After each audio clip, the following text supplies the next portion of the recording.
Hello, welcome in another video with La Suerte Dance School. My name is Michal. Today I'm going to show you something completely different. Some of you are asking to show how we are recording classes and what advice can we give about recording classes. Not necessarily for YouTube, sometimes for your students. We're using our online resources as an extra for our face-to-face classes. So when people come to our classes, they learn some new move, they can go back home and redo everything what we've done on the class just in their houses. So this is super cool. Initially, when we came up with an idea of doing classes online, many people were saying like, don't do this, nobody will come to real life classes if they have everything online for free. And the reality is completely different. Because we show what we do online, people get interested and they still keep coming. Obviously, they keep coming mainly to interact with other people. Not everybody has an opportunity to dance at home with somebody. Obviously, to do solo classes, it's a lot easier, but for partner works, yeah, many of you will have to come here and experience it in person. And obviously, this experience with other people as a group is a lot cooler as well. Anyway, to the point, I want to make this video relatively quick. I'll show you the equipment we are using. I'll show you how we are arranging our cameras. An interesting fact, when I'm recording this right now, I'm in the studio by myself. So for all this setup that I'm going to present you, you don't really need extra people to make it work. So normally when we are recording the class, it's only me and let's say a girl partner, or if there is a RØDE, obviously there are more people involved. But only when we are flying drone, there is somebody looking at the image from drone. Normally it's Robert, but in every other case, there is nobody behind the camera. So it's a bit risky because we don't know if everything is recording correctly, but at the same time, I don't have to depend on anybody to record the video. Okay, so first, two stationary cameras in front and in the back. They are very similar cameras. They are Panasonic Lumix GH5 and GH4 with the same lens. And this is the lens that we are using. I'll bring it closer to the camera. On both cameras, it's exactly the same lens, so it helps a bit to synchronize them. It helps a bit to make them look similar. However, it's not as simple as that. I'll come closer to the camera in front and I'll show you all the settings that I'm using. On other camera, they are identical. Let's have a look. We have f2.8, as bright as possible. Shutter speed is 1/100th of a second. So it's double the frequency of the lights frequency in UK. Frequency of lights in UK is 50 Hertz. So even if I'm recording now 60 frames per second, the shutter speed is 1/100th of the second. And if you don't synchronize this with light, the footage will have black and white lines over it, and obviously it looks horrible. ISO 1600, quite bright, but it's good enough. And the second camera is set up in exactly the same way. When it comes to synchronizing the cameras, one of the difficulties that we are experiencing sometimes is setting the correct white balance. The problem is that different colors of surrounding are already changing white balance. So it's not only about light. In here, lighting is quite good. I used to use some soft boxes, but I stopped doing that. There were too many variables. The post-production was too crazy. But even like when in the front, we have a bit of green background. In the back, especially blue one, has very different effect.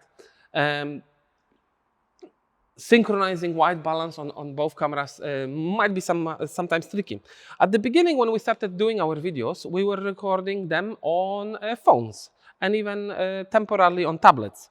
So I'm holding my phone in my hand right now. Normally it would go on the tripod as well. I was using just 1+6 and 1+8 for recording, and even at some point some Samsung tablet with really horrible camera.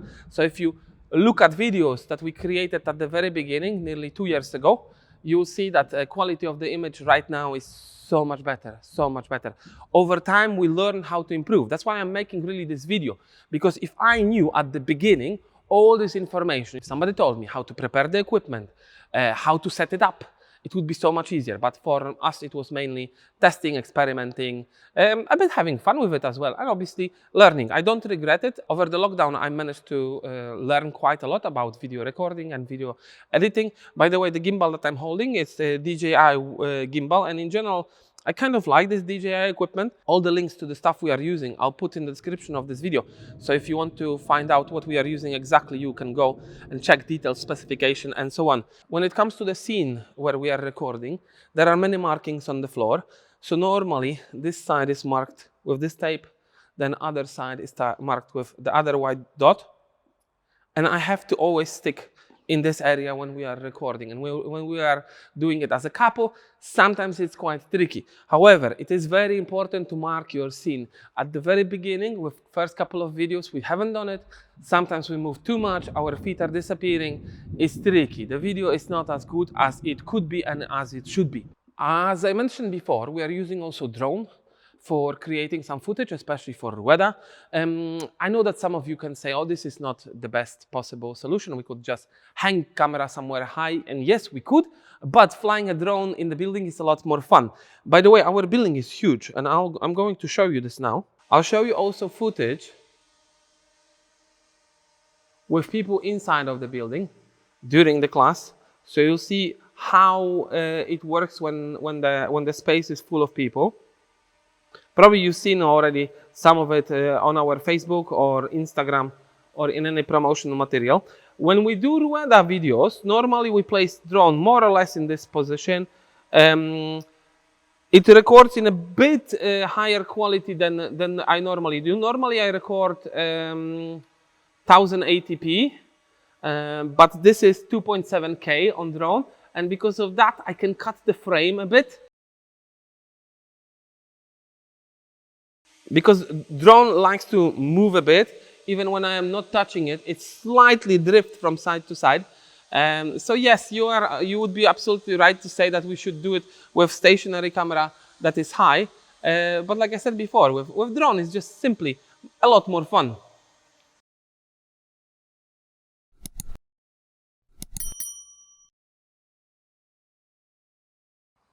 And the drone is also DJI. This is Mavic Mini. To fly in as big building as ours, yeah, it's a great tool. It's a great tool.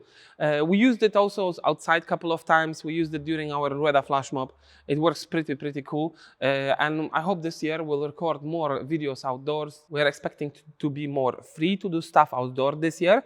And hopefully to be able to include more people. Because obviously recording with more people is so much more fun.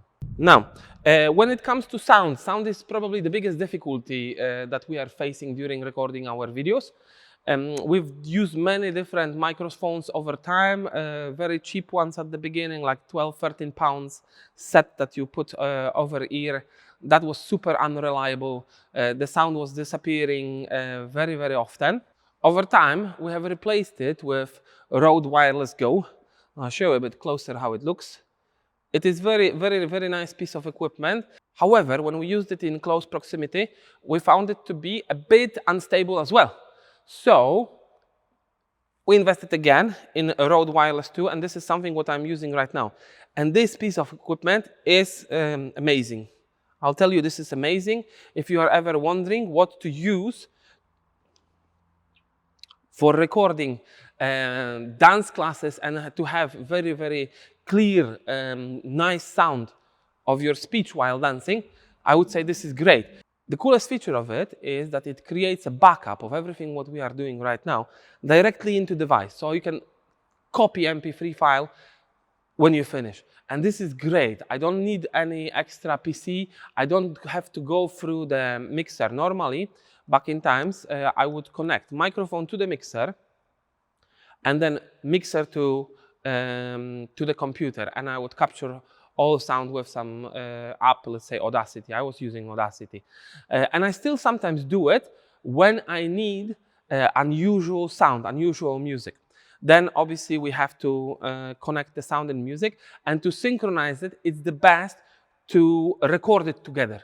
So basically all the microphones and let's say phone that is playing music are coming together to the mixer, and as one track they are going to the computer. And because of that, I was not losing time for synchronizing all of it. It was already great and in sync. And obviously, for live videos, it's exactly the same story. But then instead of Audacity, we would send sound to OBS Studio. Maybe one day I'll show you how to make a live class on YouTube. It is quite complicated and complex setup. At this moment, we are not doing any live classes in here on YouTube, mainly because we don't have time. So when we do live classes on YouTube, it requires extra preparation, extra time. We have to clear the scene a bit. So if people are coming actually to the class, some of them don't want to be seen on the video, so they have to stay outside. It creates a bit of discomfort for them. It's simply at the moment not worth it. Two biggest difficulties are related to the sound. So one of the problems when we are recording in the studio is that we are under the rail track. So trains are passing by quite often. And sometimes I have to stop talking to let the train go. Again, during live classes, we just carried on. These microphones actually are clearing the sounds quite nicely as well.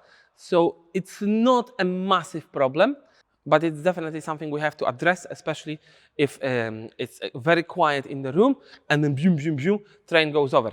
Most of you will not have problem with background noise as we have.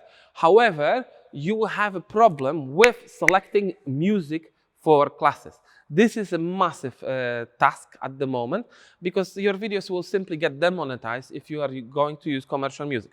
That's why in most of the videos, we are using an app to generate the rhythm, and we are dancing just to the rhythm, not really to the song. When we did live classes, I had to find songs that don't have copyrights limitation on them, and then obviously because of that, we couldn't choose any song during the class.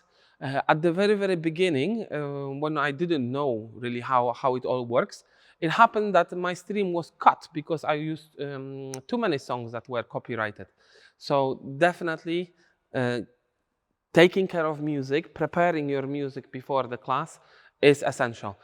Unfortunately, some copyrights keep changing over time. So let's say I use a song that is not copyrighted at the moment when I do the class, and some agency will acquire the copyrights for it, and then over time you'll get a warning on YouTube. Oh, your song is copyrighted now, so you can choose what you do about it. Do you want to mute it? You can give the revenue from your video to the copyrights owner. Well, it's kind of weird as well, because in general, we are using music obviously for education reasons. We are not selling the songs. The song is not the main focus of the video.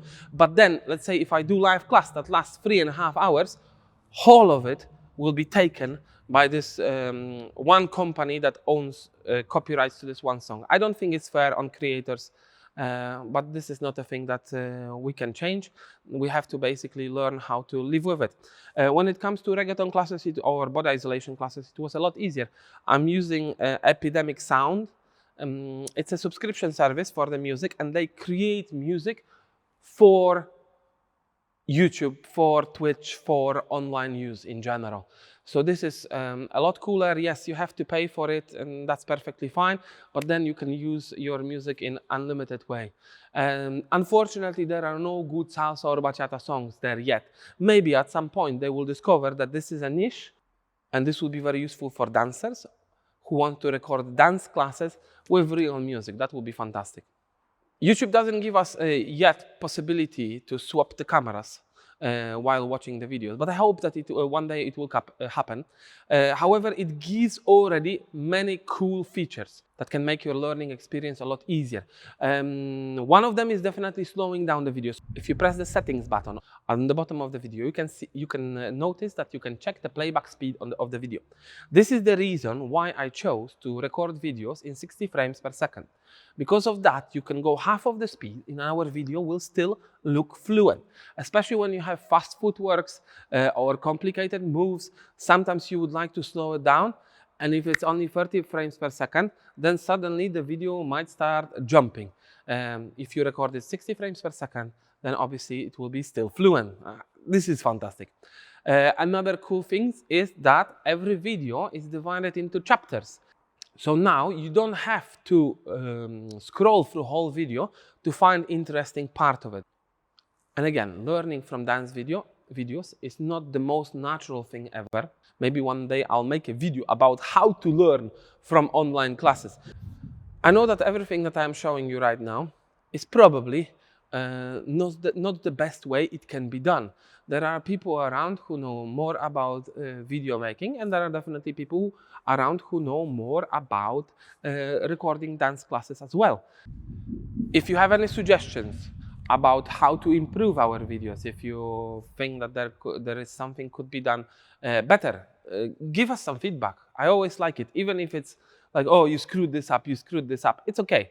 I'm here to learn as well. I think our videos have improved over time, and I wanted to share with you my thoughts and my ideas. So when you start recording your videos, you will not make the same mistakes. I wish I knew a bit more about video making in general when we were starting, but I'm also happy with improvement. And I know that when we meet in front of camera in a year or two, our videos will be better again. I don't know what aspects of them will be better, but I know they will be. I promised to myself that this video will be short, and as usual, it wasn't. So if there is anything else you would like to know about setting up your studio for video making and for recording dance classes, give us a shout and we might try to help you out. Thanks for watching this video. Before you go, like, subscribe and press the bell. Like, subscribe and press the bell. We'll see you next time, probably in some other dancing video. Bye bye!